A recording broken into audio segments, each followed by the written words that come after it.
Hello, everyone. Graham Coath with MyMusic. Sorry, I've been away for a little while. I was just discussing that with my friend Zoe here because I had to have a holiday. Apparently, the children and the missus said I had to go away. I had to take some time off. No, it was probably good for the soul. So I hope you've missed these interviews and hearing about musicians, but perhaps you went and listened to some old ones while I was away. Well, I can hope, can't I? Either that, or you probably just watched reels of Greg James being chucked out of Radio 1. I'm going to be talking to Zoe about Wyldest in a minute, but first we're just going to watch this. Keep on, don't stop.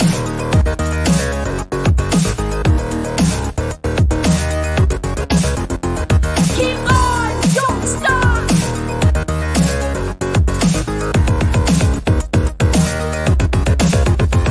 Keep on, don't stop.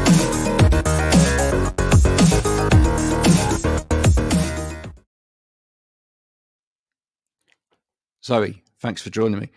Let's talk about the moniker to begin with. Where does that come from? And do you see it as a project or a band, or because that's the kind of question that everybody always asks. Yeah, it seems to be quite prevalent in my particular experience of recording music, actually. It was actually a storybook I had when I was a little kid, and it was my favorite, and it was written on the front, and it was in like ye old kind of font. I just love the word, so I kind of snatched it and started this project and wanted it to be seen as a band, but it's me in my little studio. But I kind of wanted it to always be seen as a band at the beginning, and now I'm sort of reversing that and like trying to sort of take ownership over it, because I'm a little bit like more experienced now. And obviously back in the day, I just always wanted to like hide a bit more because low self-esteem, I don't know, just wanted to be like, this is a band, and like like whoever's playing in the band can be seen as, and it was more of like a kind of, I didn't want to have my face on things. I don't love having my face on things now, but it's just more like I see the merit in actually having ownership over your project and having a bit of gumption. That's my favorite word at the moment. That's a great word. And just like being like, this is me, this is my project, and taking ownership, because if you don't have confidence in it, then no one else will. So that was the journey of that, and I'm still 6-7 years later unpicking that. And people always are confused of whether it's a band or a solo project, so it has bit me in the butt, but whatever. Well, we'll just roll with it. Or has it found its time as well? Because how long ago are we talking about, by the way? When did you first start? Well, I first started, obviously have been making music since forever, as everyone who, that's the continual story. I was a that child hears. and I was a prodigy, and I wrote songs when I was 2. I definitely wasn't a prodigy. I never had any lessons. I didn't really have a background of any kind of music. My parents, my mum is still retiring next year. She's a dinner lady. My dad sold used cars. I grew up in a council house. I don't want to go down too far down that. Poor me, because not poor me. I had a lovely childhood. But yeah, I didn't really have any access to music from a young age. So I kind of found my way, I guess, a little bit later. My brother played guitar, so he was my little window, and he had a little kind of flamenco guitar. I don't even know why I had this, but it was a little kind of nylon string. So I started playing that. It's what you find in charity shops, isn't it? Yeah, it hurt. It was like an Argos, probably like an Argos guitar, like £50, and it used to really hurt my fingers. And even if I've still got it and I play it now, I'm like, wow, how did you play this, you crazy child? But that was where it all started. And then I was in various different bands when I got to like 16, 17, and people started asking, oh, do you want to sing in my band? And I'd be a singer in various people's bands. And then it was I guess I studied music production at college, and then I started to think, I would love to actually be able to record my own music. This would be amazing. I had a really inspiring music teacher in college who I still am very, very good friends with. He's just such a legend. And he kind of, I guess, inspired me because he'd produced music in Swindon, which is where I'm from. Didn't mention that either. And he was kind of the guy you'd go to. And he was also my college music production teacher. And Were you then in I Old just went down Town? a rabbit hole. Were you in Old Town? I sadly no. I would always go to the old town because that would be where all the cool kids were. And obviously, when I started getting into music, I didn't even know Old Town existed when I was a kid because I lived in West Swindon. Right. If you know it at all, I grew up in a place called Freshbrook, which is it's the ends of Swindon. And then you discovered the magic roundabout. Then I discovered the magic roundabout. I started to drive and I failed my test 6 times on the magic roundabout. It's a nightmare, isn't it? Yeah, 6 times. 6 times. It's a record, actually. It's all that roundabout's fault. It's nothing else. The rest of it was fine. It is a con. It's a con. And they should not. And actually, I think they don't do it anymore. They don't take learned drivers onto the magic roundabout because it's just cruel. Because you just kind of find your way. Like as you can drive, you're confident, you know how to work a roundabout, and then you attack it. You come to it. You're driving. But when you're learning to drive, it's like the most horrible thing ever. And yeah. So I failed 6 times, and that was terrible, and that was a bad time. But eventually passed because I don't know if you've spoken to many people, and you obviously know Swindon.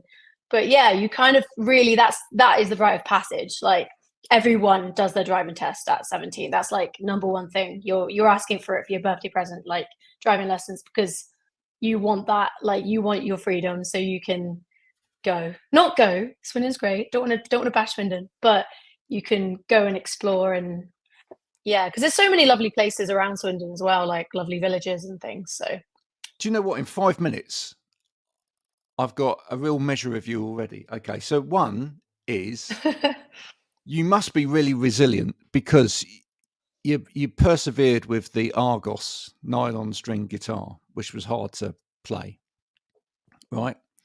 Which I think actually every guitarist out there should start on a guitar that's awful to play. Definitely. I think my first it's the best way to start. You get your candle wax finger. My action on the first guitar that I bought, which I think was from a Freeman's catalogue or something like that. If people that are old enough to remember those, they were like massive catalogues, and your mum ordered something and then paid for it over weeks and weeks and weeks. But yeah, the action was like that. It was like, almost like an inch, and it was dreadful. The resonation on it was. I wish I kept it just for the resonance. But yeah, dreadful to play. But you've got to have resolve to do it. And you passed your driving test after 6 times. You didn't give up. That's the thing. You didn't give up. So you must be resilient as a person. You had to. I was working at Asda at the time on the checkouts. And I was like, you're definitely Asda paid really well. I don't want to be like a PR person for Asda, but like compared to my other friends who worked in like all the cool shops, Asda was like paying well. And I would go in a few nights a week, and it was like all of my money would be towards the driving tests and the driving lessons. So I would go through a cycle of after the 3rd test, I would go home and cry under the duvet for maybe like an hour, and then I would wake up again, book my next test, and then like that would be my cycle, and then all my money each month. So I had to work on my checkouts, which, do you know what I loved? I actually loved it on those checkouts. I wonder if I can get back into that. But like it was a little system that I had going eventually, and then by the 6th, the fifth failure, because it was the 7th, the 6th.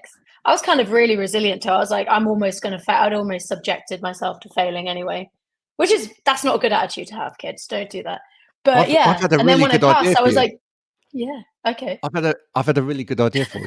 Right. So Asda do something that I got involved with one year, and it was brilliant, actually. They get involved with children in need, don't they? Yeah, they do. Yeah, they do. So what I think what you need to do is get hold of the local BBC for the children in need and say, I want to do on Pudsey Day, Children in Need Day, I want to do me working behind a counter at Asda, and then mid-shop, as someone's scanning through, I'll get my guitar out and start singing, and you can film it. That'd be great. That's a great grand idea. You know, Yeah, and we'll see if we can bring that that green in. uniform. Let's Yeah, do you've it. got Let's to make it wear the happen. uniform. I Anyone, love that uniform. anyone from a local Yeah. Asda. Where are you based now? You're not in Swindon anymore, I'm in South London now, so right? yeah. Anyone in the South London area at an Asda who would like Zoe to go down with a guitar on Children in Need Day, wear the uniform, do all of that, that'd be marvelous. So I got that, and then your mum was a dinner lady. So that immediately, we'll throw away the sort of music question in a minute, just to bring this for the listeners because they'd love to know. Favorite ever school meal? Oh, mine. Yeah. Ah, If your mum's a dinner lady, spaghetti hoops, smiley faces, yes. and and you know what? I'm a vegetarian now for my sins. Buy those turkey Twizzlers. Oh, turkey Twizzlers Everything that Jamie Oliver railed against, removed. and Yeah, removed. yeah, But it was good stuff at the time, and I'm glad for it. But good for old Jamie Oliver to make kids healthy. But absolutely. And your dad sold secondhand cars. So what was the first car you got? And did your dad give it to you? This was yes. Well, he I had to pay for it, but it was £100 and it was a Of Fiesta. course you did. But no, it was probably it was worth more than that. But I don't know. I'm going to get him in trouble. No, it's fine. He's retired now. But he just used to obviously adopt he'd just get hold of the used car that was suitable for me, and I'd upgrade constantly. Wow. And we'd every time he could get hold of one.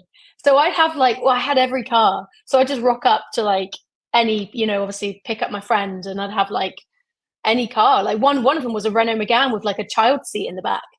Wow. And I was just okay, fine, this is fine. And then and I had all kinds of cars. But any car that my dad so we'd slowly upgrade it. So the first one was a really, really rusty kind of Ford Fiesta. And then it just grew from that. I went on to Citroen Saxo, Vauxhall Corsa, Nissan Micra, all of them, all the little ones. I was going to say the only problem with all of those cars is they're quite small. My first car, and I was so pleased with it because I was in the band from age 14. So when I got my first car, I immediately went for an Escort Estate Mark II, which had a massive boot. You could literally put all of the seats down and you'd have this. What is that? I'm going to look that up. Yeah, it's a real beauty. It was in Nordic blue with tan seats.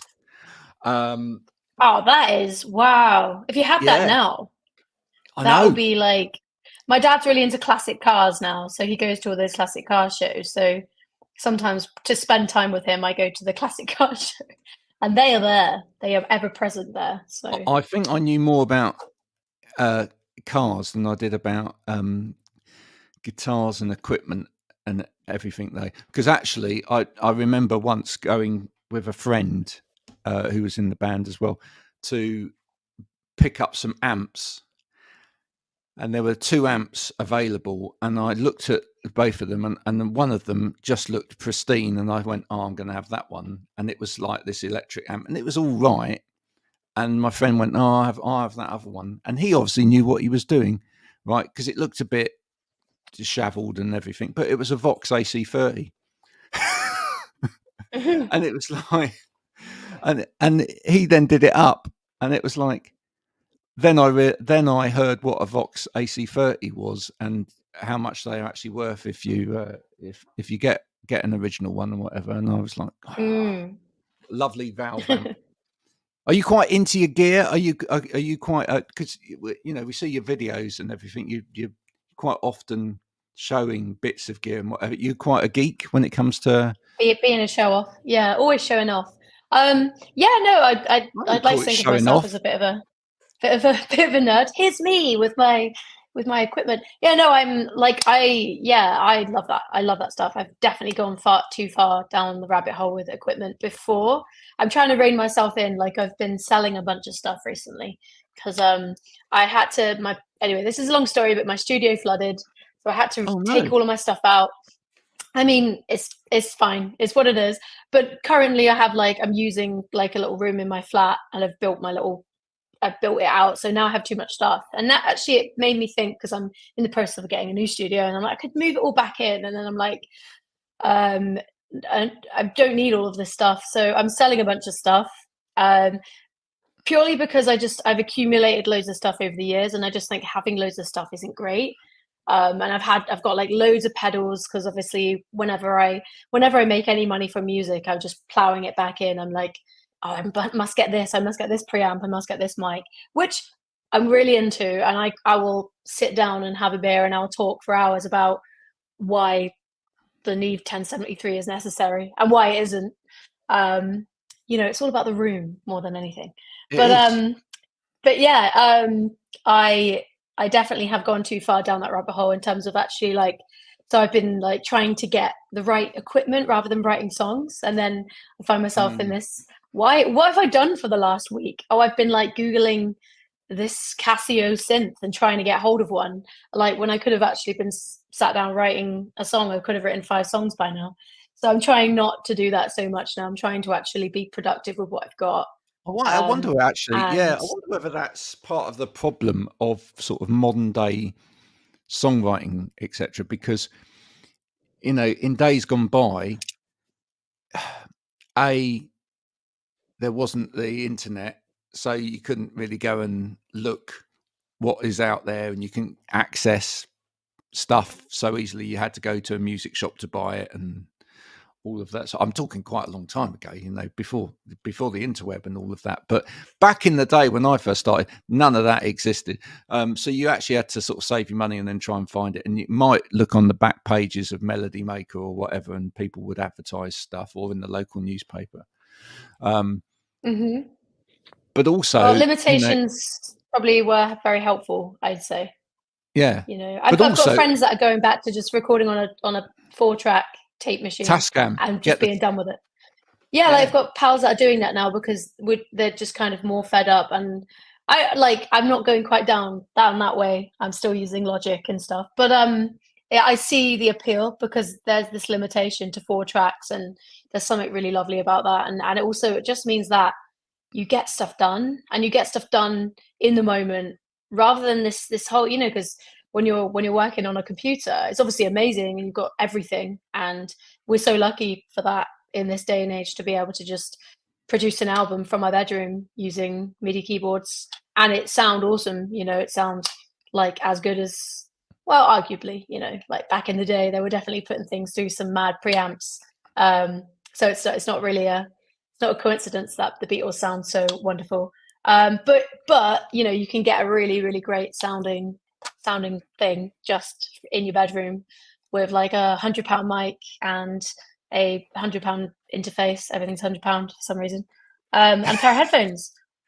But with that, you have endless VSTs. You can download so many free ones. It's amazing. But where do you draw the line? Where are you going to end? Where you writing this song? Where are you going to stop?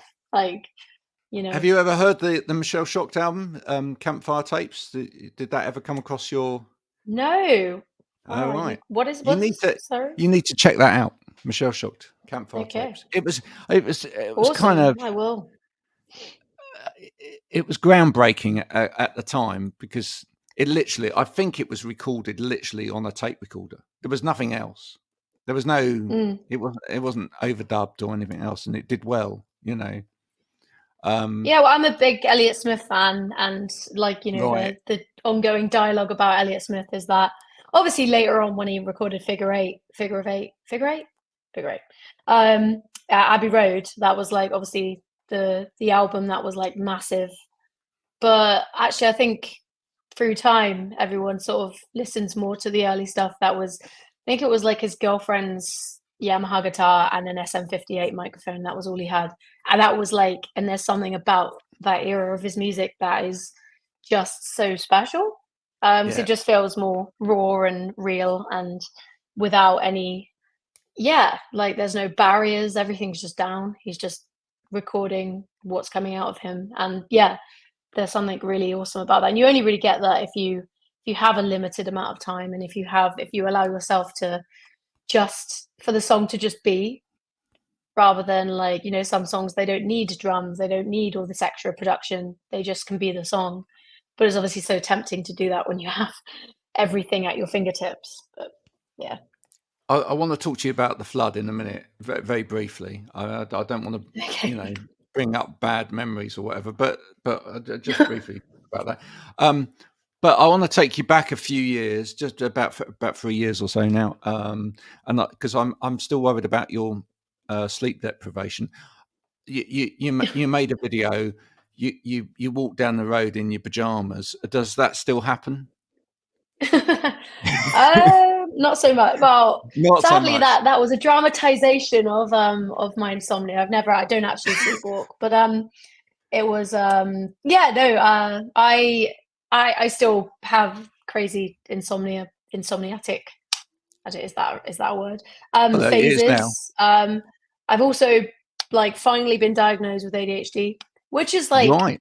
everyone and everyone's dog is being diagnosed with ADHD. So I don't want to go too far talking too much about that, but just it's just being aware of like how your brain operates, and just like I'm getting better at it. And I think we all need to, like, obviously as you grow, you kind of learn more about yourself. Like you beat yourself up when you're younger. You're like, why am I always late for things? Why am I this? Why am I?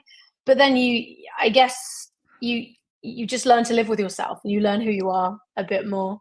And also then just know when, things might be a bit overwhelming, or know when I'm completely aware of myself as well now. Like I really understand when I might be exhausting someone because I'm talking at them. Actually, sometimes I don't understand. And then maybe 10 minutes into the conversation, when I start talking about my friend's foot fungus to another friend who doesn't know who the friend is. And then I'm like, oh, like, I'm really sorry that I've just gone off on this tangent. And then I bring myself back, and, obviously my really good friends, they understand me, and they know that I'm probably going to go off on some kind of tangent, and they like kind of make room for it. Equally, I make room for their funny quirks. I'm going to call them quirks because I don't want to believe that they're flaws. It's just like we all have like quirks in our personality, and learn to deal with it. And insomnia is one of them for me. So obviously, if I'm having a bit of a time, I don't really know what to call it, but like an episode of insomnia, I'll know that I probably shouldn't book too much in that week, or I should, just embrace it and just be like, hey, this is, and I've kind of got like a bit more of a grip of the pattern of how it goes.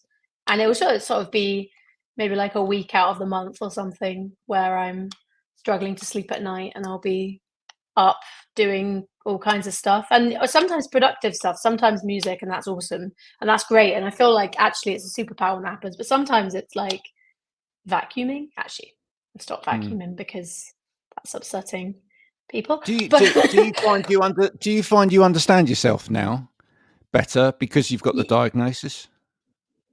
Yeah. Well, I don't think it doesn't do anything. I'm not taking any meds or anything because I don't think I need to. No, but does it obviously make the sense option's of there, and things?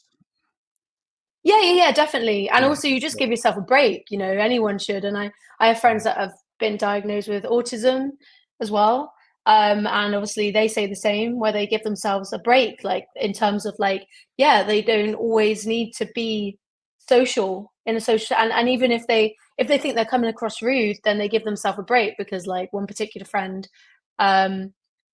he always feels like he comes across like people don't like him, or he's like rude to people. But it's just that he doesn't have that, he's not, I don't want to say blessed, but he doesn't have that kind of thing where you're just like, hiya, like, how are you? Like he can't do that. He doesn't have that. So, and that's fine. That's okay. Like you don't have to. And everyone should be making room for each other's quirks, I guess, because we all have them. Totally. Well, a little plug really for the rest of my business outside of here.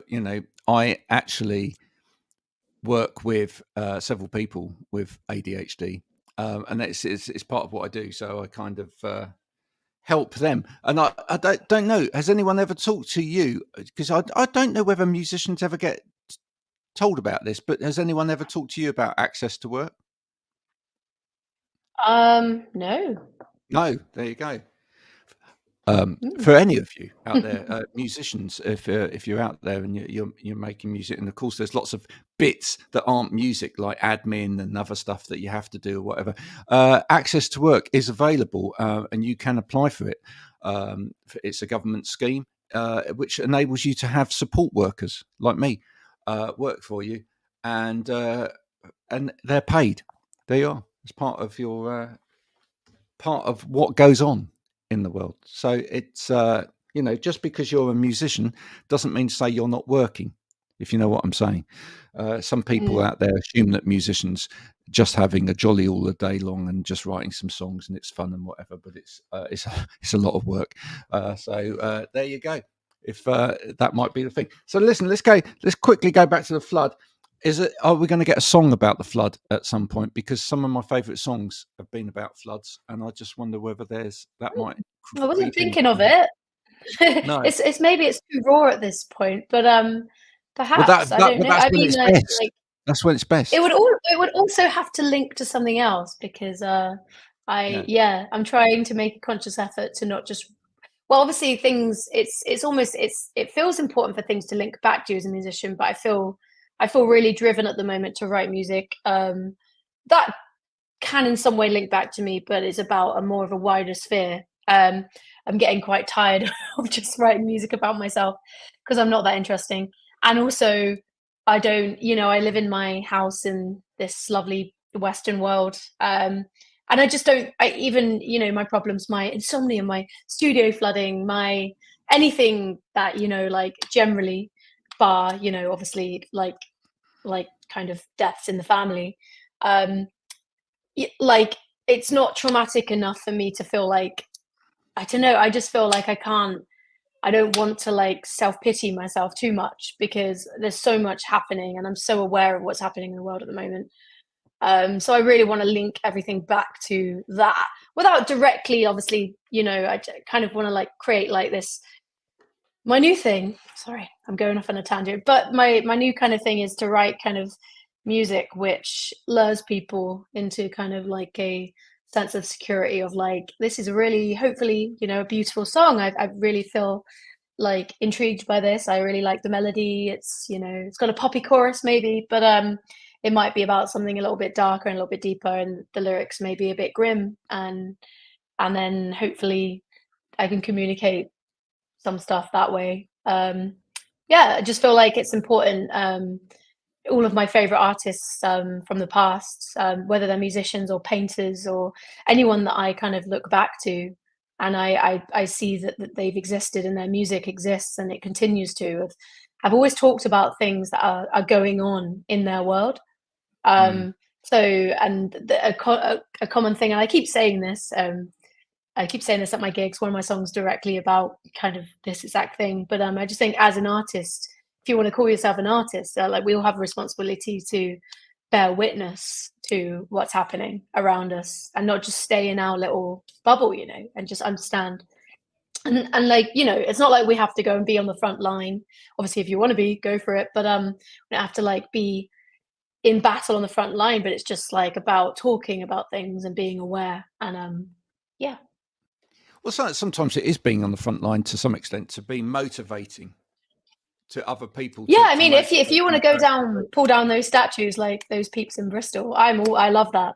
I love that people did that.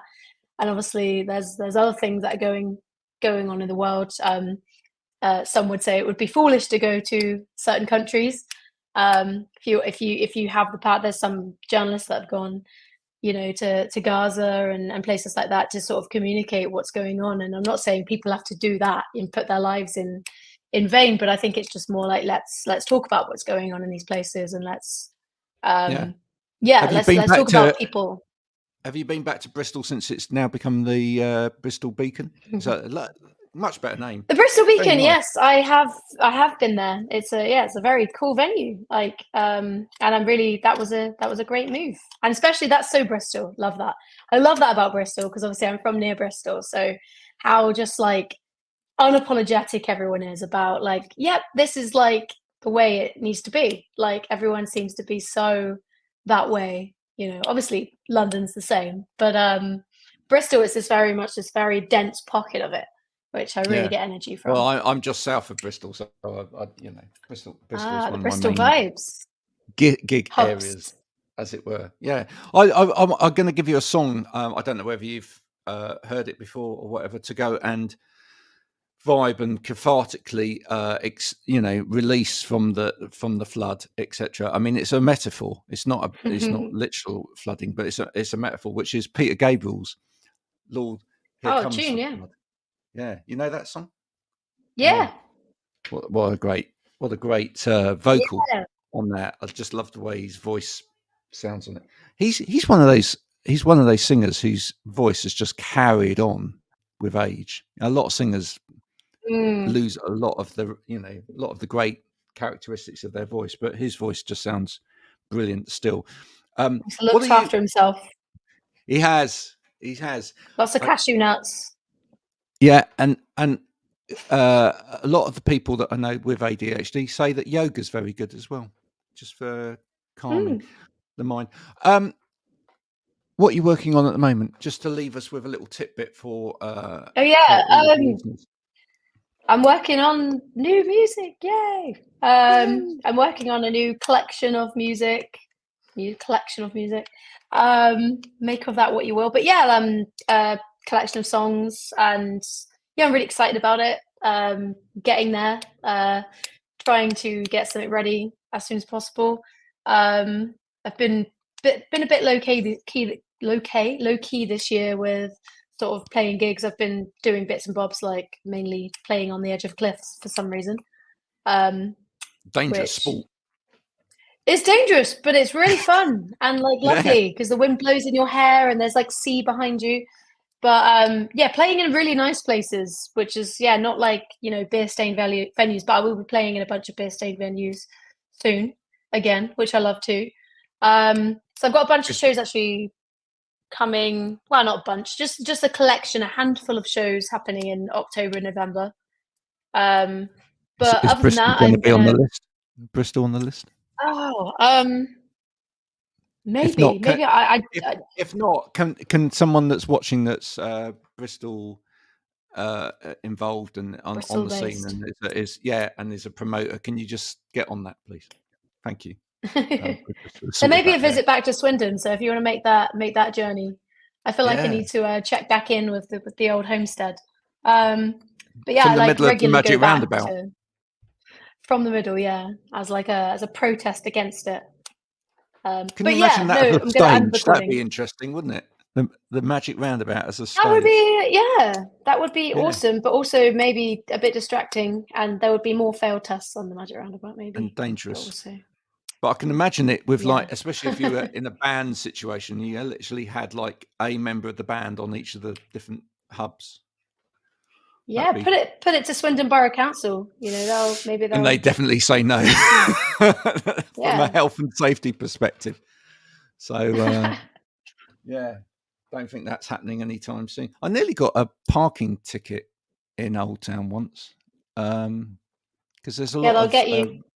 Residential it's prime. Yeah, it's a prime spot. Old Town. People don't. Yeah, people don't know about Swindon, they don't quite understand Old Town. It's like. It's the bourgeois of Swindon, not the West Swindon. Dirty old town. Yeah. That's a bit like that. There we go. It's been an absolute pleasure talking to you today, Zoe. If anyone hasn't checked out Zoe's music, we will put links in as these go out.